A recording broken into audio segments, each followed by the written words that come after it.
Guys, I have something to tell you. I'm a Sonic fan, so I made a Sonic Superstars retrospective. Woo! Hey, my name is JT, and I've played many video games throughout my existence, but you never forget your first series, and for me, it was Sonic the Hedgehog. And Mortal Kombat. Look, the 90s were a different time, and a 2-year-old seeing a man's head getting ripped off wasn't the end of the world. A retrospective for another day. Anyways, my first video game was Sonic 2 back in 1995. I was sitting there playing through Emerald Hill with a face of wonder at what I was looking at. Meanwhile, my mom and sister were flabbergasted at how a 2-year-old was playing relatively well in a video game. What can I say? I'm built different. Since then, and for the past 28 years, I've been a dedicated Sonic fan, and the franchise has remained my favorite video game series of all time. Even through all the up, downs, and all-arounds. And trust me, there have been some downs and all-arounds. You know what I'm saying? Shit sucks. I'll always remain a loyal fan, not just because I love the series, but because of all the fond memories I have tied to them. Look, I can make a whole ass video on just my Sonic-based memories alone, but our main focus for today is on the Blue Blur's most recent entry, Sonic Superstars. A new 2.5D Sonic game announced earlier this year that of course did get me excited once I heard about it, but more cautiously excited seeing as I'm too familiar with this franchise at this point to know exactly what to probably expect at the end. But still, I was looking forward to it nonetheless, and based on what I was shown, it looked pretty solid. Did it end up scratching that Sonic itch of mine that Sonic Mania scratched so effectively and so damn good 6 years ago?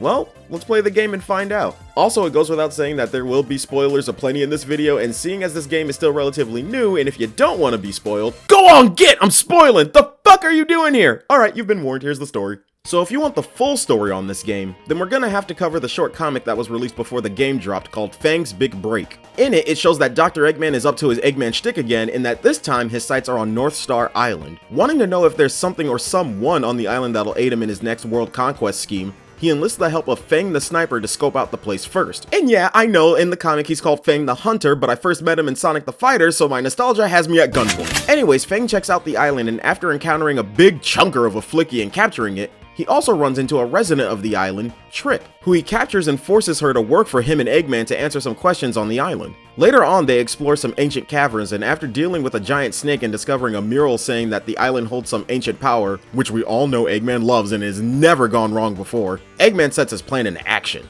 After hearing that Eggman is up to his old ways again, Sonic, Tails, Knuckles, and Amy set off to North Star Island to kick Eggman's ass and to tell him to cut that shit out. Pretty standard classic Sonic plot all things considered, but these things don't need to be bloated with plot to begin with. What really matters here is the gameplay. But how well does it play, Okay, before anything, let me just start off by saying, don't you fucking dare spend $60 on this game. It ain't worth that. Swear to Mobius if you do, I will revoke all your payment methods. Good?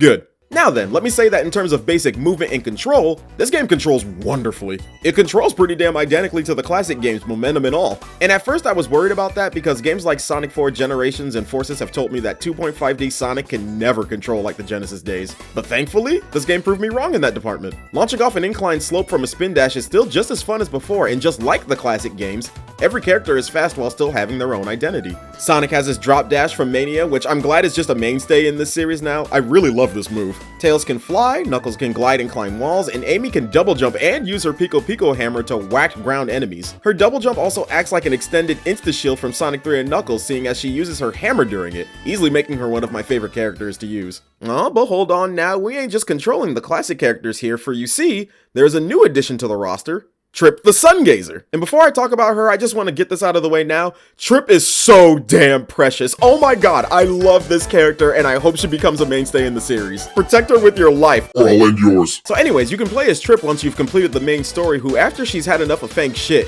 uses the Chaos Emeralds to transform into this golden dragon to destroy his mech, and it looks cool. But I'm also thinking, damn, that's crazy how she got a unique transformation long before these three. She's essentially a mix of Knuckles, Amy, and Tails to some extent with her abilities. She can double jump, climb up walls, and when she transforms into her super state, she can fly and breathe fire, which is so fun to use in earlier stages, but kinda becomes a problem later on, seeing as sometimes her larger frame isn't very compatible with the tight spaces of future zones. Thankfully in this game you can turn on and off the super form if you want to fix that problem, or if you just want to save on rings. Oh, speaking of, let's talk about the Chaos Emeralds. To access the Chaos Emeralds, you have to find the giant rings hidden throughout the game like a lot of Sonic games before this. The special stages themselves, in my opinion, aren't my favorite, but I still enjoy them to an extent. You have to grapple from these blue spheres, which in this series you will never escape from, and swing from point to point until you grapple the emerald. On one hand, I fucks with this idea. I was also playing Spider-Man 2 on the side when I played this game for the first time, so swinging from point to point was fun for me. On the other hand, not being able to properly grapple to a specific point because the reticle couldn't make up its mind what it wanted to lock onto was a little annoying at first, but it didn't happen to me too often. Thinking about it, it's weird that these 3 games came out the same week and they all involve thwipping in some form. Huh.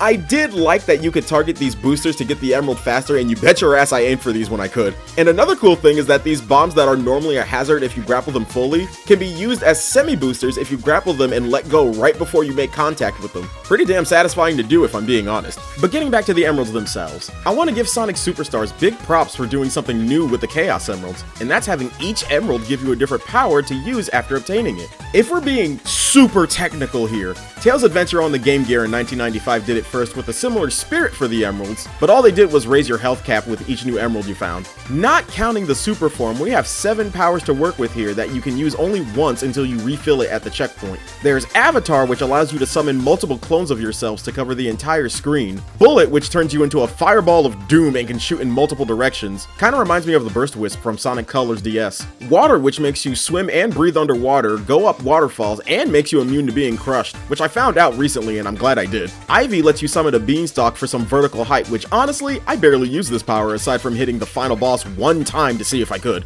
Vision allows you to see hidden platforms and rings. Slow lets you slow down time, which you'd think I'd use more often, but not really. Aside from coming in clutch in Press Factory Act 2 with this dude that can insta-kill you if you don't hit these timer reset buttons, nah, barely used it. And finally, Extra, which gives each character a unique ability. Sonic uses the homing attack, Tails can shoot tornadoes from his tails, Knuckles shoots projectiles from his fist, which in my eyes is not that different from Tails' ability, but whatever. Amy essentially becomes a hammer bro because she just lobs multiple Pico Pico hammers, and with everything else I said she could do earlier, Amy has essentially become a demigod. And Trip becomes a fire bro by spitting fire with her mouth. Out of all the powers, I ended up using Avatar and Bullet the most. Avatar is great for crowd control and really helpful in boss fights, when you are able to hit the boss. More on that later. And I use Bullet to go over a lot of hazards and essentially fly. The powers as a whole are a neat concept for giving each emerald a purpose, and even though I don't use most of them that often, I hope this idea comes back in future Sonic games. But here's the thing. If you've been playing classic Sonic games since the old days like I have, you often forget you even have these moves. No joke, my first run on stream, I went a majority of it not using the powers, simply because my brain isn't wired into thinking I have them, given it's classic Sonic. The thing is that the game even prompts you into using the powers in certain areas of a level by having the prompt of a particular power-up on the bottom right of the screen. But even then, since most likely you'll be zooming through a stage, you'll just straight up run past the prompt. To be fair, aside from I think a couple of exceptions, you can go through most of the game without using any powers, but I think that ignoring one of the main mechanics of the game kinda makes it lose some of its identity in that regard. Without powers, then Sonic Superstars is just like any other 2D Sonic game, which isn't a bad thing. I like the game enough, but as tradition with Sonic games, it's got some snags. Before I get into that though, I want to talk about the levels themselves. Now I think, for the most part, that these levels are fun and a refreshing change of pace visually from the standard zones we're all used to at this point, like Green Hill number 623. Yeah, unless you're playing the battle mode, that is. Fuck, they almost had it. The zones share aesthetics from past Sonic games, but with a series over 30 years old, that's kinda unavoidable. Still, the zones themselves are a good time. I love running through almost all these stages with the exceptions of Press Factory Act 1 and Speed Jungle Act 2. The gimmick of this press in the back going off and making my character jump or fall off a wall while climbing as Knuckles or Trip did get a little annoying, and the illuminating butterfly in the darkness of Speed Jungle Act 2 wasn't too terrible for me personally, but I still didn't love it. I know other people dislike this stage purely for the fact they can't see incoming enemies and hazards fast enough to react appropriately, but I tried to counter this by using Avatar to clear out most of the enemies as much as I could. Weirdly enough, some zones only have one act to them. Yeah, Sky Temple, Sand Sanctuary, and Cyber Station only have one act, and then you go to the next zone. Which doesn't make any sense to me because some zones also have 3 acts where one of the acts is a character-specific act. I said act 3 times there, alright. Speed Jungle for Sonic, Lagoon City for Amy, Golden Capital for Knuckles, and Frozen Base for Tails. So I'm curious as to why those character acts couldn't be put into the zones with only one act. Although I will say Amy's level in Lagoon City near the end where she piggybacks Trip is just the cutest shit. And at the end of Knuckles' level, it shows him finding some ancient murals, and if you didn't get all the emeralds at this point, you just find the remaining ones here. They get stolen immediately afterwards by Fang in the next level, and when the level ends and you go to the next one, you're back at the number of emeralds you had before the end of Knuckles' Golden Capital level. I guess the remaining emeralds were just visiting for a bit? Tails' level does some weird shit. Not the level itself, but the fact that the game will just straight up skip his level if you're trying to enter it from Act 1. Yeah, the way the levels work in this game is that after you complete one, you're given a prompt to go back to the hub or go to the next level, you know, like Sonic 4. When you choose the latter, specifically for a zone with a character-specific level, it'll ask you, do you want to do the character level or go to Act 2, since the character level is supposed to happen in between the acts. But here's the thing. After I did Frozen Base Act 1, that prompt to enter Tails' level didn't come up, and it went straight into Act 2, which is a space shooter level. This is the only time this happens in the game, and at the point of recording this, it still hasn't been patched. Much like a lot of things in this game. You know what? I can't wait on this anymore. Let's talk about those snags I brought up earlier, because what the fuck is going on in this game sometimes? Folks, I've been keeping it cool up until this point, but man, this game has some real ball flickers at times. The first thing I want to address immediately is the soundtrack, because this has to be, without a doubt, one of the most, if not the most, inconsistent soundtracks I've ever heard in a Sonic game. I boot the game up for the first time, right? And the moment I hear the menu selection music, I start to get worried, because this shit reminds me of Sonic 4's soundtrack, and you never want to remind me of Sonic 4's soundtrack.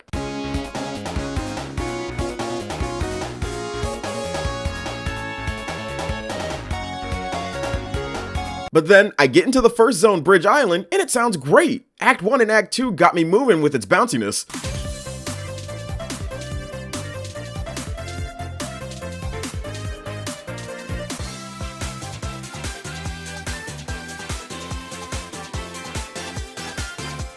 But then I hear the boss music, and that shit has a short loop, it's super repetitive and annoying.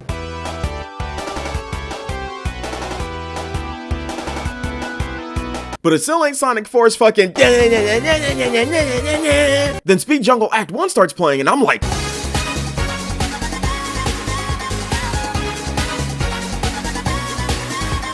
then suddenly I'm hearing Golden Capital's theme and I'm like,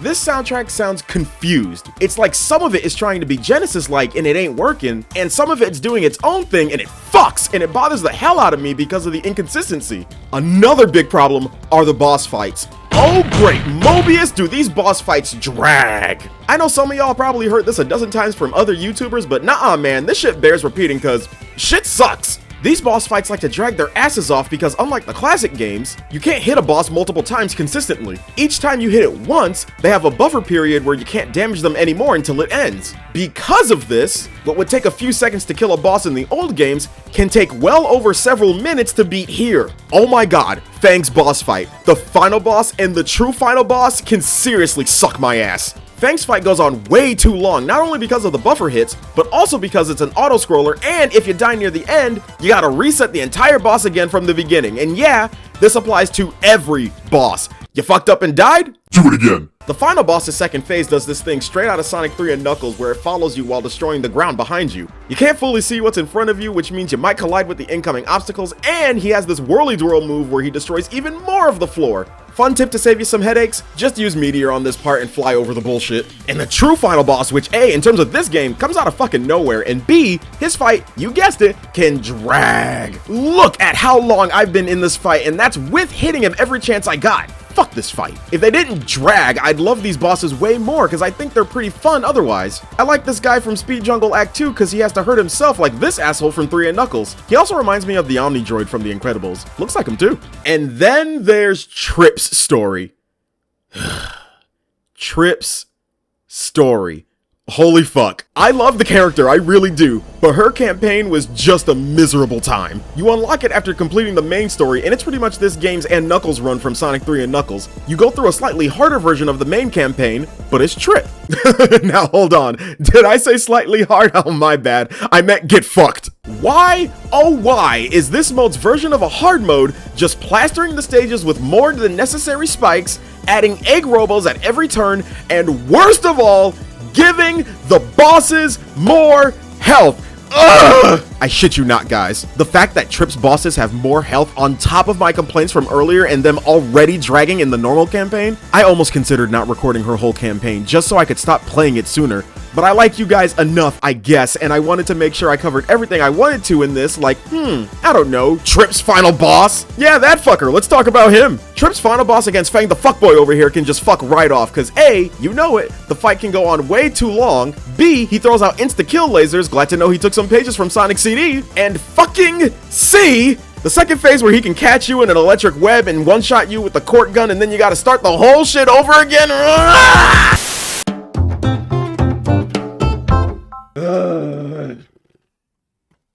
Sorry for the outburst, guys, but this shit really pissed me off when I was getting footage for this retrospective and the first time I played the game. I guess what just pisses me off the most is that if it weren't for these problems, I'm not kidding when I say this game could have easily been right up there with Sonic 2, Sonic 3 and Knuckles, and Sonic Mania as one of my favorite 2D Sonic games ever. I can see what this game could have been, but ultimately it wasn't. And I know that's a no shit fact with this series, but I can't help but think it.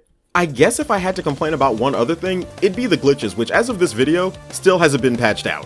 In fact, the only current patch out at the time of making this video is a patch that removes the need to use an Epic Games account in order to access the online battle mode, which I'll cover in a bit. Would've liked to patch for the other problems, but whatever. Both during the stream and getting footage for this video, I encountered my share of glitches, like going too high and dying, going too left and dying, and on stream, I somehow glitched to the Final Zone's hub, and when I tried to leave, I just fell forever. And apparently this glitch has happened to a lot of people. At the end of the Fang fight in Golden Capital Act 2, Sonic and Tails' face looked like they were clipping in on themselves or some shit. You see this too, right? 2 times the boss fight music didn't play and instead just kept playing the stage music. Once in Sand Sanctuary, and again in Golden Capital Act 1. The latter being the weirdest, cause after the fight, the stage music was overlapping itself.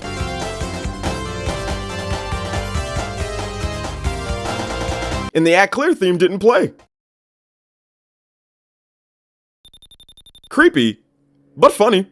Being the Sonic nerd that I am, I always try to get all the achievements in the games, and the ones in this are easy, but tedious. Some you'll get just casually playing the game, but others are time sinks, like killing 100 Batniks with each character's special ability for a trophy each. So Sonic's drop dash, Tails', Knuckles' glide, Amy's hammer, and Trip's double jump. Here's a pro tip to help with that achievement. Lagoon City's Act 1 mini-boss consistently dispenses Batniks, so keep them alive and grind out those to get the achievement faster. I only have one more achievement left to get, and it's to find the golden Batnik in each act. Killing it gets you a medal, which I guess is the best time to bring these up now. Throughout the game, you'll see these medals either just laying around, inside golden Batniks like I said earlier, inside these star post warps once you get past them with enough rings like Sonic 1, and just like Sonic 1, they're exactly like those bonus stages, playing these fruit levels in between some acts, and once you get an emerald in a zone and find another giant ring in the same zone, the ring is blue and it becomes another chance to get more medals. The medals themselves are for purchasing cosmetic looks for your robot to use in battle mode, which fun fact, the boss in Cyber Station will actually reflect your robot avatar. So if you're confused why the boss looks so bare in design when you first get here, it's because that's how the avatar looks by default. Here you can play some competitive games which on your own aren't anything to write home about, but with friends locally or online, they can be pretty entertaining. But good fucking luck trying to get any randos playing this mode cause ain't nobody playing this. Yeah, much like Team Sonic Racing, this mode is essentially dead on arrival. Whenever I tried to play with people online, no one showed up except this one dude. Hey there, Val. And when you wait in a lobby long enough with no activity, the game will just load in NPCs to fill in the roster. So unless you got some friends to play with, this mode gets dull by yourself. And the medals the game wants you to get essentially become pointless since what's the point in collecting them if no one's gonna see your character to start off with? You know, unless you really want to see a bigger version of it in that boss fight. Good match though, Val, but not good enough. I told you, I'm built different. I mean, there's also Time Attack, which, you know, it's Time Attack. Shit, if you really want a chaotic time, play this bitch with 4 players. Sonic Superstars is the first 2D Sonic game to have up to 4 multiplayers play simultaneously, and it is utter hell. I asked Xavier, David, and Christina to help me get footage for the retrospective, and much love, guys, but holy fuck, I wouldn't do this again with you anytime soon. I'd rather do co-op in New Super Mario Bros. U, and veterans of this channel know that if I'm saying that, then that's a problem. Oh, it can be funny at times, but with the camera not knowing who to focus on, like a lot of co-op games like this, all of us going fast as hell, and being brothers with this fucker, it can be a nightmare. But damn, I'd be lying if I said it didn't make good content. I'm torn on this game because, as I said, if the soundtrack as a whole was great and if the bosses didn't take 50 years to beat, this easily could have been one of my favorite 2D Sonic games of all time. And personally, it's mainly just those 2 problems for me. All the glitches and shit are a problem too, but those can be fixed with a patch, if we ever get one. Yeah, they could patch Trip Stories bosses so they don't take 100 years to beat, but that's meant to be the hard mode, so I don't see them doing that. But on the other hand, I did enjoy myself for the most part. In fact, I appreciated the game more on the second playthrough for this video since I was more focused on the details. I love most of the level layouts, I love the physics, I love the idea of the emerald powers, and the game visually looks great at times. I don't know what's up with Sonic's ooh mouth that he just does sometimes, but I did find it funny. What was also funny was Sonic pulling out a chili dog for like 2 frames on rare chances when he's running at full speed. Please someone mod this so he just dabs for a millisecond. And Lego Sonic will never not be funny. Yeah, you can spend a little extra cash to get Lego skins for characters, but I only got Sonic and Eggman because they were free and I wasn't shelling out an extra $10 for a Lego set and some other stuff. I was able to get this alternate outfit for Amy that gives her her modern fit, and at first it was kind of weird, but now I kind of like it. Still prefer the classic look though. If you really want to try the Blue Blur's new adventure, I strongly suggest you wait for a price drop. Again, this game is not worth $60, even if it didn't have all these problems. There are many other games in the franchise that deliver a similar experience, if not more, for cheaper. I only did it because I'm a goddamn fool, so be better than me. Sonic Superstars is good, but nothing past that. With all that said, I hope you guys have a wonderful holiday and an even better new year. Look, even Sonic, he's celebrating the holidays. Look at him in his new little Santa outfit. They released this DLC not long after I wrote this script. It looks cute. I mean, I personally would have liked a patch for the actual game, but you know, I guess we can't all get what we want for Christmas. Anyway, I'll see you guys for the new year. So with all that said, y'all have a good night. Thanks for watching, and remember, I'm only okay. Happy holidays. See you next year, guys. Laters.